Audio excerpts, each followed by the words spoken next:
Welcome to New York's #2 sports show. The Rangers defeat the Florida Panthers 3-1. It's their second win in a row. Look, this is one where it's frustrating because of the fact that, in a game like the Blackhawk game, which obviously was very important from a head-to-head standpoint, so there was a frustration there. Not to say that there isn't an important head-to-head with Florida, because they are dropping down the standings rapidly. In fact, the Rangers play them one more time the second last game of the season, so there is a little bit of that going on as well. But this was a game that really could have kind of went either way. I mean, Florida outshot the Rangers 15-4 in the first period. They don't come away with anything. The Panthers, look, this game, they played hard, whereas, it's been a little bit of, I mean, they're coming off a game where they really got very much dominated against the Islanders, specifically in the second period where they allowed 5 goals, just got really run out of the building. And Florida actually had a 2-0 lead in that game. But Florida is a team, they're going to do a lot of losing down the stretch. This is an unrecognizable roster. Obviously, Barkov has missed the whole season. There's no Sam Reinhart. There's no Sam Bennett. There's no, who else? Nico Mikkola, Anton Lundell, Evan Rodriguez, just to name a few. And there's definitely some other notable names as well missing. I mean, but these are, core significant players from the Panthers. So there's just really not much of any talent. I mean, the back end is serviceable when you look at the names, despite, again, a Mikkola being out, they don't really, it's not a blue line that provides a whole lot of offense. They got a lot of that from the forwards, and that's where you're missing so much of that punch. So this is a game that really, again, this is a scoreless game going in the third, but I'm not surprised the Rangers won. The Rangers were a pretty decent favorite coming in, and that proved to be true. I mean, the one bit of satisfaction that you can get is that Adam Sykora scores again. His second goal in his first 3 NHL games. The last Ranger to do that was Oscar Lindberg in the 2015-2016 season. That was to start the year. He made the team out of camp then. This is obviously a late season call-up for Sykora. Conor Sheary scores again. He, gets the shorthanded goal that gave the Rangers a 2-0 lead. He's got 4 goals in his last 11 games. He has been playing well. There's no denying that. And, look, I'm almost resigned to the fact that he'll be back next year. But if he's back in more of a 13th or 14th forward role, then I'm fine with that, right? It's the contract will be worth nothing.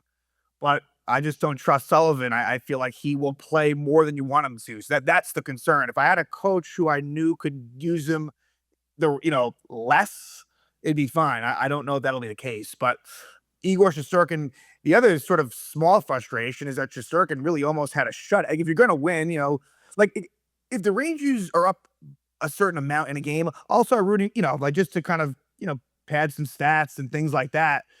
And it's a 3-0 game. Rangers got empty net goal. Igor actually tried for empty netter and it did not work out. And it almost led to the Panthers scoring. But with 40 seconds left, the Panthers score a goal on a play where Igor should have never allowed it to go in. He kind of whiffed on it with his blocker, and I think he might have deflected off it and went in. So yeah, this one is a tough one to swallow, but not totally unexpected either. Rangers now have 8 games to go. I mean, you're looking right now and you're focusing still on Chicago and Calgary more than anyone. But look, when it comes to Florida and still Toronto, right? I'm at a point now where the St. Louis's and the Winnipegs, I'm really not super concerned with them. In a given situation, of course, I'd want them to win, right? But I'm a little more concerned with Toronto and Florida. Right now, the Rangers are 4 points behind Florida. Florida has a game in hand, and Florida has the better tiebreaker situation. So there's that. But hey, they play head-to-head one more time. If the Rangers beat them regulation, let's just say that happens. Then at that point, the Rangers are 2 points back, and Florida has the game in hand. That is, with still a bunch of games to go. So I am how fucked up would that be if the Panthers go from winning a couple of cups to then being in a very, very advantageous draft position, whether that be via winning the lottery or not. They're there. I mean, right now, the Panthers have the 5th worst record in the National Hockey League. So we talk about number 5, where for a while, St. Louis was there, Winnipeg, but you have, Toronto. Toronto's done a little bit of winning here and there, but they just don't have a great roster, and Florida as well. So this Look, I would have been thrilled if the Rangers only got 1 point today. Hell, even if the Rangers had won in overtime or something like that, that would have worked, as well because the Panthers get 1 point and the Rangers don't get a regulation win, which is important because with some of these teams, Chicago specifically, but, a few others as well, I think maybe Toronto possibly, that could be very close. So, this was tough.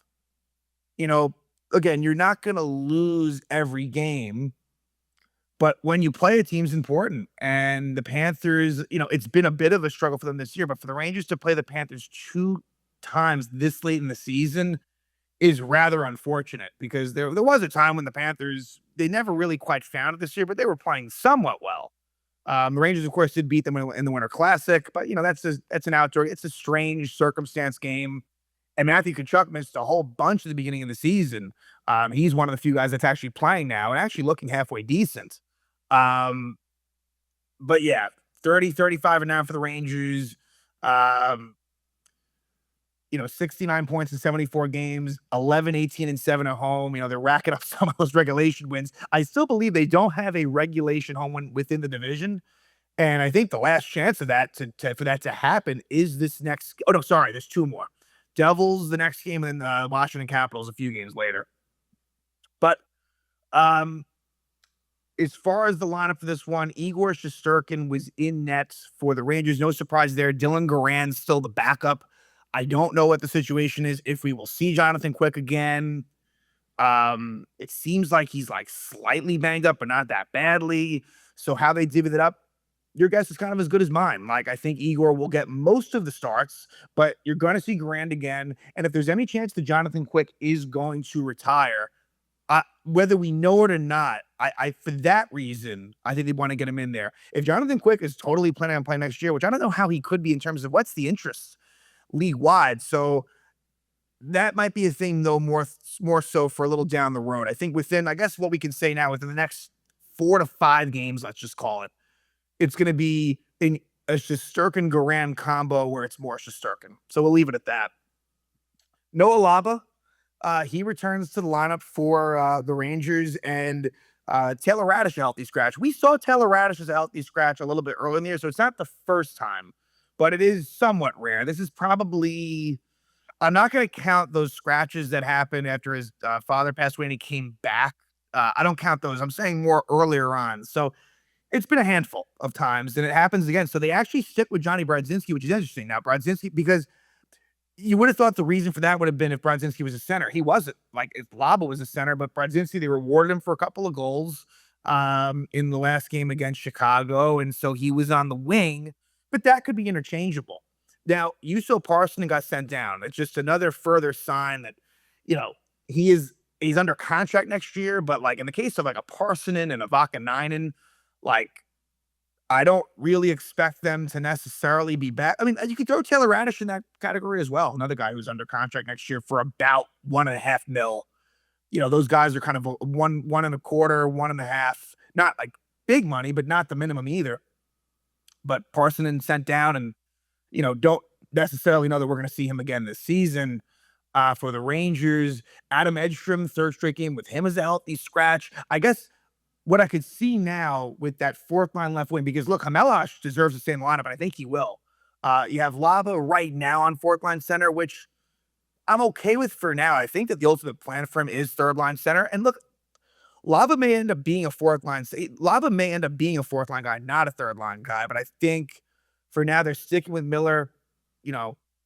Whatever you want to call it, the second. It's hard to say. I don't know even what I want to call it as far as the second or third line. Like, is the Miller the second line, or is the Trocheck line the second line? Either way, middle six, centers, and then Lob is the fourth line center. So whenever he comes back from injury, I'll check the minutes to see if there's anything kind of significant there. It seemed like he played kind of his somewhat normal. Yeah, he didn't play any less than normal. But I think with Brodzinski, Edstrom maybe, and Radish, that could be the one sort of revolving spots, because I think Hamelash is going to stay in the lineup and deserves to for now. Drew Fortescue gets his second game. He was fine. I mean, there was the delay of game penalty. He ended up being on the ice for that. It wasn't really his fault, though, obviously, that Panther goal late. He was on, so he ends up being -1. But look, he got less than 17 minutes. So they're not really sheltering him. He's playing a good amount. And he's been partnered up with Braden Schneider. So this was a game where you definitely saw more Gavrikov Fox. And, they were clearly the number one, as you'd expect. And then it's close as far as it's pretty even as far as who you want to call the second pair. It's kind of like how I feel about the second and third lines for the forwards. As far as the Robertson Borgen pair and the Fortescue Schneider pair, it would be Shesterkin against Bobrovsky. Sergei Bobrovsky has not really had a great season. Tarasov was in goal yesterday against the Islanders, so naturally they go to Bobrovsky. He wasn't really tested much, and the one mistake I thought he made with the Sheary goal, the shorthanded Sheary goal, even though it was a breakaway goal, that it goes through him. That's just one that he has to stop. And that ends up making a pretty big difference in a low scoring game.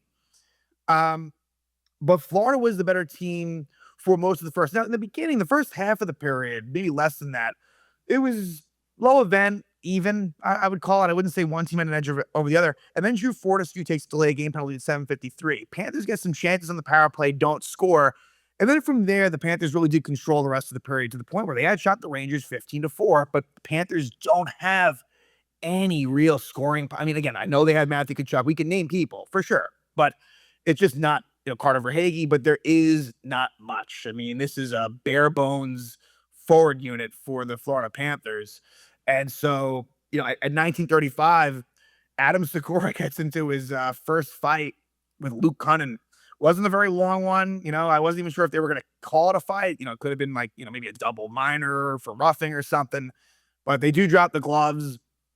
And Adam Sykora, look, I have a lot of good things to say about him. Like, he's impressed in terms of just the energy he brings. There's an enthusiasm. Like, he's someone that he wasn't really on my radar, to be honest with you.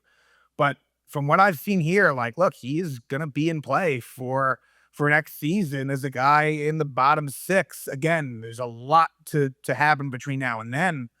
But just in these first three names, like, he has really kind of looked solid and hasn't looked out of place. And there's something, there's all, I don't know. I don't want to make too much out of the fact of sort of the personality, but you can't ignore it either. And so we go to the second period, and then it kind of evens out a little bit more. I mean, Panthers only had 3 shots on goal. Rangers outshot the Panthers 8-3.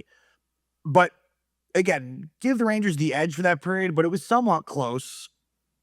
Chances on both sides at times. Shesterkin, honestly, in the first period was really good. And that's the frustrating part, is I can live with the wins where the Rangers were the unequivocal better team. And that wasn't really the case this game. Now, it could have been worse, right? It wasn't like, oh my God, the Panthers outshot the Rangers 40-15. It wasn't like that, but it was really the fact that the first period was what it was. That was the main frustration. At 18-14 of the second, Kulikov hooks Conor Sheary. Again, Conor Sheary making things happen. Just, you got to call it as you see it, right? Like, he has been pretty good lately. And the Rangers had a good chance on this power play where it's a deflection. I think it was a shot by maybe Zibanejad or Fox, one of the two. I think Zibanejad, and JT Miller tips it, and it just it almost went over the line, but it kind of died a little bit, and then Forsling was there to clear it away. So, some of the goal lights went on at MSG, but no goal, and that was the right call. And the Rangers don't score on that power play as we go to the third period. Now, early in the third, it appears that the Panthers took a 1-0 lead. But as I was watching this live, I thought, that looks offside. And sure enough, it was. It would have been a Matthew Tkachuk goal, but Sullivan challenges it and look like he's going to do that. As much as I almost wish, just don't. They're not thinking, they're not thinking about, draft positioning and things like that. So obviously they're going to challenge. They do. And it was, again, I wasn't even really excited when the goal happened because I kind of knew there was a very good chance that it was going to be reviewed. And it was offside. And then soon thereafter, Adam Sykora gets the first goal of the game. It's the second goal of the season. It's the second goal in his third NHL game, assisted by Fox and Laba. And this was just a play where Laba's able to get the puck back to Fox, goes to Gavrikov, back to Laba, and Fox, with a little bit of patience, has some room. And that was the key. and Sykora puts himself in a position where he puts his stick down and Sykora tips it in. Nothing Bobrovsky could do about it. Again, when you give Fox that amount of time, and again, Sykora give him credit for getting in the right position, that's going to happen. So it's one of the things Rangers at that point. And a key opportunity comes for Florida at 9:17. Johnny Brodzinski slashes Noah Gregor. And the Panthers, there were still moments where the Panthers had a chance to tie it up. And especially in this power play situation, there was some broken sticks going on for the Rangers. So it felt like the Panthers maybe were close. And Shesterkin made some saves. They don't. And at the end of the power play, at 11:14, Conor Sheary scores his 5th goal of the season from JT Miller. So Miller has put up some points lately, and mostly in the way of, honestly, with like Sheary and Cartier. Like, Laba kind of had that spot. I know this is on a penalty kill, but Miller, a lot of the stuff has been with lesser guys, so to speak. So Miller, I don't know, maybe Miller is more effective than the middle. I'm not going to go as far as to guess that, but it was Cartier right before that does a nice job of kicking the puck out with his skate because his stick broke. You don't normally see that happen, and Cartier's able to get it out of the zone. And then there's a play in the neutral zone where Miller kind of is able to get the puck and find a streaking Conor Sheary with speed. He takes a simple shot, and it goes past Bobrovsky. Again, it's one that Bobrovsky wants to have back, but Conor Sheary makes it 2-0 with the shorthanded goal. Rangers take one more penalty at 12:14. Braden Schneider trips Mackie Samoskevich, but the Panthers don't score there either. And look, at that point, once Sheary got that goal, it was done. I mean, I felt as if whoever scored the first goal in this game, it was going to be a big one. I mean, kind of goes without saying as the game moved on, but stays 2-0 Rangers after they kill that off. Panthers pull the goalie early, with about 5 minutes left. Maurice pulls Bobrovsky, and there was one chance where Laba almost had an empty net goal, but somehow didn't score. And then Shesterkin, you knew he was going for it, and it got knocked down. It almost led to a Panther goal, actually. Shesterkin was going for the empty net goal, and then Fox ends up getting an empty net goal. I feel like Fox, it's his 6th goal of the year. It feels like Fox in the last few years has had a decent amount of his goals be empty net goals. And when it comes to this year, I don't know for sure, but I feel as if at least, I don't think this is the first empty net goal for Adam Fox. I didn't go back to check, but there's a chance that at least 2 of his 6 goals are empty netters. But yeah, he just kind of shot it from way out and it's in. So Fox is 6th of the year from Borgen at 16:06. And then at the end, with the game basically almost over, it's Mackie Samoskevich scoring his 7th goal of the season from Boquist and Benning at 19:19. So it's a shot by Samoskevich. It breaks Samoskovich's stick. It goes off of Borgen's stick in the air. And Igor, I don't know, he played it incorrectly. Like, it kind of just goes off of his blocker. I think it touched his blocker and in, just to make him not have the shutout after, so, not a big deal, but very avoidable. I don't know really what was going on there. I feel like I feel like if that was a 1 or 2 goal game or a tie game, like I just don't think that happens. But for some reason, he was kind of lackadaisical with that. And the Rangers win by a final score of 3-1. So I'm a little bit concerned when it comes to the Panthers right now as far as the standings. I'm hoping that Florida can win some games here, and there's going to be that second to last game of the year, Rangers, Panthers, in Florida. I don't feel great about it, but we'll see. And so now the Rangers will play the Devils on Tuesday. So with this Rangers Devils game on Tuesday, a couple things. Devils are going to be coming off of a game against the Blackhawks tonight. I'm recording this, a couple hours before the Blackhawks Devils game. And I'm hoping somehow that Chicago can win.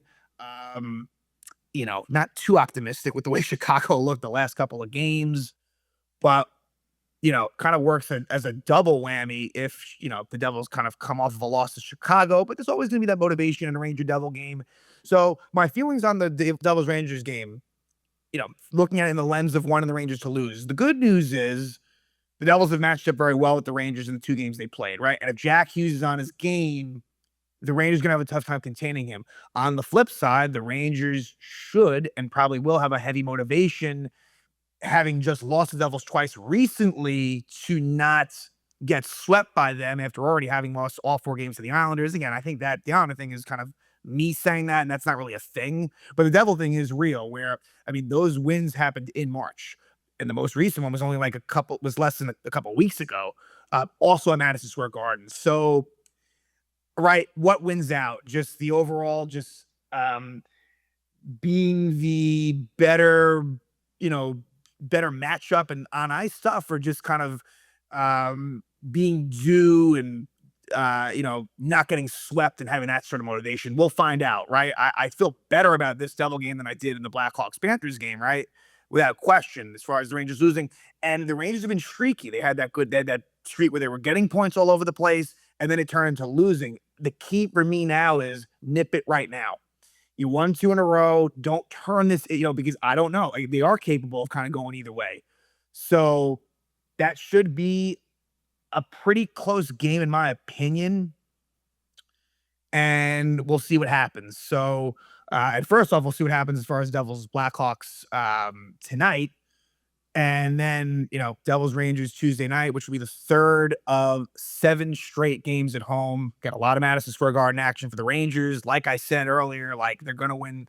They're gonna win some home games, and you almost would wish that some of them were on the road, but it is what it is. So Rangers beat the Panthers, a Panther team that just does not have many players that we're accustomed to. Um, and the Rangers won 2 in a row now. So if they beat the Blackhawks on Friday night, they beat the Panthers in a Sunday matinee game. Adam Sykora gets a couple of goals. It won against Chicago, one against Florida. So there's some positives there. But yeah, Rangers defeat the Florida Panthers. Final score 3-1. Next game is Tuesday night at Madison Square Garden against the Devils.